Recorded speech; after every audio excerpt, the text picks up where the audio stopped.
നമ്മുടെ കഥ ആരംഭിക്കുന്നത് 1983 തൃശൂരിലെ കടനിശ്ശേരി എന്നൊരു ഗ്രാമത്തിൽ ഒരു ബിസിനസ് തുടങ്ങണമെന്ന യാതൊരു ഉദ്ദേശവുമില്ലാതെ ജീവിച്ചിരുന്ന MP രാമചന്ദ്രനിൽ നിന്നാണ്. ഒരു ഡോക്ടർ ആകണമെന്നായിരുന്നു തന്റെ ആഗ്രഹമെങ്കിലും വിധി തനിക്കായി കരുതിയിരുന്നത് മറ്റൊന്നായിരുന്നു. തന്റെ BCom പൂർത്തിയാക്കിയതിനു ശേഷം ബോംബെയിലേക്ക് ജോലി അന്വേഷിച്ചു പോയ അദ്ദേഹം ഒരു ഫാർമസ്യൂട്ടിക്കൽ കമ്പനിയിൽ ജോലി കണ്ടെത്തുകയും ഏകദേശം 14 വർഷക്കാലത്തോളം അവിടെ ജോലി ചെയ്യുകയും ചെയ്തു.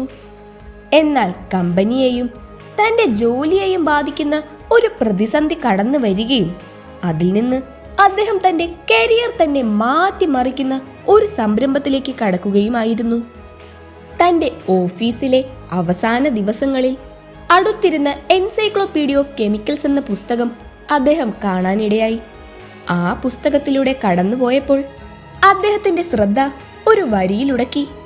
ഇപ്പോൾ കൃത്രിമ ഓർഗാനിക് ഡൈകളാണ് തുണിയിൽ തിളക്കമുള്ള വെള്ള നിറം സൃഷ്ടിക്കാൻ ഉപയോഗിക്കുന്നത് എന്നതായിരുന്നു ആ വരി. തന്റെ വെള്ള ഷർട്ടുകളുടെ തെളിച്ചം എത്ര പെട്ടെന്നാണ് മങ്ങിപ്പോകുന്നതെന്ന് പലപ്പോഴും ചിന്തിക്കുമായിരുന്ന അദ്ദേഹത്തിന്റെ ഉള്ളിൽ ആ നിമിഷം തന്നെ ഒരു ചിന്ത ഉദിച്ചു. എന്തുകൊണ്ട് വെള്ള തുണികളുടെ തിളക്കം നിലനിർത്തുന്ന ഒരു ഉൽപ്പന്നം തനിക്ക് സൃഷ്ടിച്ചുകൂടാ? പിന്നീടുള്ള 2 വർഷക്കാലം യൂണീക്കായിട്ടുള്ള ഒരു പ്രൊഡക്റ്റ് പുറത്തിറക്കാനുള്ള റിസർച്ചുകളിലും എക്സ്പെരിമെന്റിലുമായിരുന്നു അദ്ദേഹം. അങ്ങനെ ഒടുവിൽ അദ്ദേഹത്തിന്റെ പ്രയത്നങ്ങൾ ഉജാല എന്ന ലിക്വിഡ് ഫാബ്രിക് വൈറ്റ്നറിന് ജന്മം നൽകി. അക്കാലത്ത് മിക്ക ആളുകളും വെളുത്ത വസ്ത്രങ്ങളുടെ തെളിച്ചം നിലനിർത്താൻ റോബിൻ ബ്ലൂ എന്ന ഒരു പൊടിയായിരുന്നു ഉപയോഗിച്ചിരുന്നത്. എന്നാൽ അത് ഉപയോഗിക്കാൻ ബുദ്ധിമുട്ടുള്ളതും അത്ര നല്ല ഫലം തരുന്നതുമായിരുന്നില്ല. രാമചന്ദ്രന് തന്റെ പക്കലുള്ള ഉജാല മികച്ച പരിഹാരമാണെന്ന് അറിയാമായിരുന്നെങ്കിലും എങ്ങനെ അത് ആളുകളിലേക്ക് എത്തിക്കുമെന്നുള്ള ഒരു സംശയത്തിലായിരുന്നു അദ്ദേഹം. അതിനാൽ ആളുകളെ നേരിട്ട് കണ്ട് കച്ചവടം നടത്തുന്നതിനായി 6 യുവതികളെ വിൽപ്പന പ്രതിനിധികളായി അദ്ദേഹം നിയമിച്ചു. നല്ല ഫലം കിട്ടാനായി വെറും 4 തുള്ളി മാത്രം മതിയെന്ന് വിശദീകരിച്ചുകൊണ്ട് ഉജാല എങ്ങനെ പ്രവർത്തിക്കുന്നുവെന്ന് അവർ ജനങ്ങളിലേക്ക് എത്തിച്ചു. മികച്ച ഫലം കിട്ടാൻ തുടങ്ങിയ ജനങ്ങൾ തന്നെ പിന്നെ അതിന്റെ പരസ്യമായി മാറിത്തുടങ്ങി. അങ്ങനെ ചുരുങ്ങിയ കാലയളവിൽ എല്ലാ വീടുകളിലെയും തെളിച്ചത്തിനുള്ള ഒരേ ഒരു വാക്കായി ഉജാല വളർന്നു. ഉജാലയുടെ നീലക്കുപ്പി വെറുമൊരു റാൻഡം സെലക്ഷൻ ആയിരുന്നില്ല.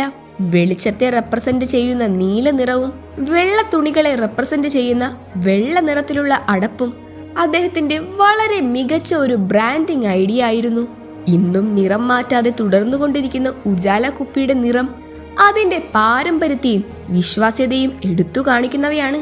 1986 കേരളത്തിലെ പ്രമുഖ പ്രസിദ്ധീകരണമായ മാതൃഭൂമിയിലാണ് ഉജാലയുടെ ആദ്യ പത്രപരസ്യം വന്നത്. ഉൽപ്പന്നത്തിന്റെ വർദ്ധിച്ചു വരുന്ന ജനപ്രീതി താമസിയാതെ തന്നെ കോപ്പി കാറ്റ് ഉൽപ്പന്നങ്ങളിലേക്ക് നയിച്ചു. ഇവയെ ചെറുക്കുന്നതിന് ജ്യോതി ലാബ്സ് ഒരു കസ്റ്റമർ ഔട്ട്റീച്ച് പ്രോഗ്രാം ആരംഭിച്ചു.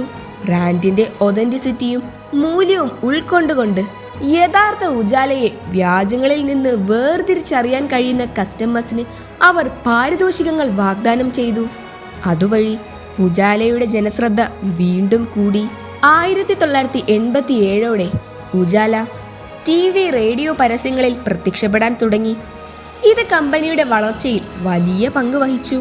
1992 തൊഴിലാളി യൂണിയൻ പ്രശ്നങ്ങൾ നേരിട്ട ജ്യോതി ലാബ്സ് പോണ്ടിച്ചേരിയിലേക്ക് പ്രവർത്തനം മാറ്റി.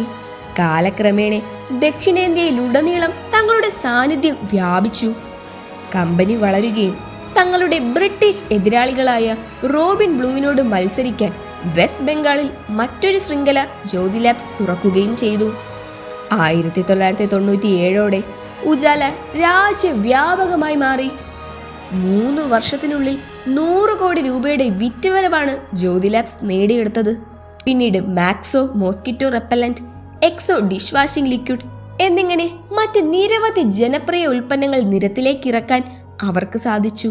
2001 ജ്യോതി ലാബ്സ് വനമാല എന്നൊരു വാഷിംഗ് സോപ്പ് പുറത്തിറക്കി. അവിസ്മരണീയമായ പരസ്യ ക്യാമ്പയിനുകളൊക്കെ കൊണ്ടുതന്നെ വളരെ പെട്ടെന്ന് തന്നെ അത് ജനഹൃദയങ്ങൾ കീഴടക്കി. 2007 ഇതൊരു പബ്ലിക് ലിമിറ്റഡ് കമ്പനിയായി മാറുകയും അതിന്റെ ആസ്ഥാനം മുംബൈയിലേക്ക് മാറ്റുകയും ഇന്ത്യയിലുടനീളം അതിന്റെ സാന്നിധ്യം വ്യാപിപ്പിക്കുകയും ചെയ്തു. 2009 കമ്പനിയുടെ വളർച്ചയുടെ ഭാഗമായി ജ്യോതി ഫാബ്രിക് സർവീസസ് ലിമിറ്റഡ് എന്ന ഒരു അനുബന്ധ സ്ഥാപനം ആരംഭിച്ചു. 2011 ജർമ്മൻ കമ്പനിയായ ഹെൻകലിന്റെ അനുബന്ധ സ്ഥാപനമായ ഹെൻകൽ ഇന്ത്യയെ ജ്യോതി ലാബ്സ് ഏറ്റെടുത്തു. അന്താരാഷ്ട്ര കമ്പനികൾ ഇന്ത്യൻ ബ്രാൻഡുകളെ ഏറ്റെടുക്കുന്ന പതിവ് പ്രവണതയ്ക്ക് ഇത് വിപരീതം വരുത്തിയതിനാൽ തന്നെ ഇത് കമ്പനിയുടെ വളർച്ചയുടെ നിർണായക നിമിഷമായിരുന്നു. ശേഷം Henko detergent, Pril dish washing liquid തുടങ്ങിയ ഉൽപ്പന്നങ്ങൾ ജ്യോതി ലാബ്സിന്റെ കീഴിലേക്ക് ചേർക്കപ്പെട്ടു. ജ്യോതി ലാബ്സിനെ സംബന്ധിച്ചിടത്തോളം കസ്റ്റമർ ലോയൽറ്റി എന്നത് അവർക്ക് വളരെ പ്രധാനപ്പെട്ട ഒരു കാര്യമാണ്. എപ്പോഴും ജനങ്ങളോട് ബന്ധപ്പെട്ടിരിക്കാൻ അവർ ശ്രദ്ധിച്ചിരുന്നു. 2004 മുതൽ തുടർച്ചയായി ഏഷ്യാനെറ്റ് ഫിലിം അവാർഡ്സിന്റെ ടൈറ്റിൽ സ്പോൺസേഴ്സ് ആണിവർ. മാർക്കറ്റിൽ മാറ്റങ്ങൾ അലയടിച്ചുകൊണ്ടിരുന്നിട്ടും ജ്യോതി ലാബ്സ് അവരുടെ പാരമ്പര്യത്തെ വിട്ടുകൊടുക്കാൻ തയ്യാറായിരുന്നില്ല. കോവിഡ് കാലഘട്ടത്തിന് ശേഷം കമ്പനിയുടെ ചെയർമാൻ സ്ഥാനം തന്റെ മകൾ MR ജ്യോതിക്ക് രാമചന്ദ്രൻ കൈമാറിയിരുന്നു. അവരുടെ നേതൃത്വത്തിൽ ജ്യോതി ലാബ്സ് 2023 2,500 കോടി രൂപയുടെ വിറ്റുവരവ് നേടുകയായിരുന്നു. ഇതാണ് കേരളത്തിലെ ഒരു ഗ്രാമത്തിൽ നിന്ന് തുടങ്ങി ആഗോള ഭീമന്മാരുമായി മത്സരിച്ച് ഇന്ന് 2,500 കോടി രൂപയുടെ വിറ്റുവരവ് നേടിയെടുത്തിരിക്കുന്ന ജ്യോതി ലാബ്സിന്റെ കഥ.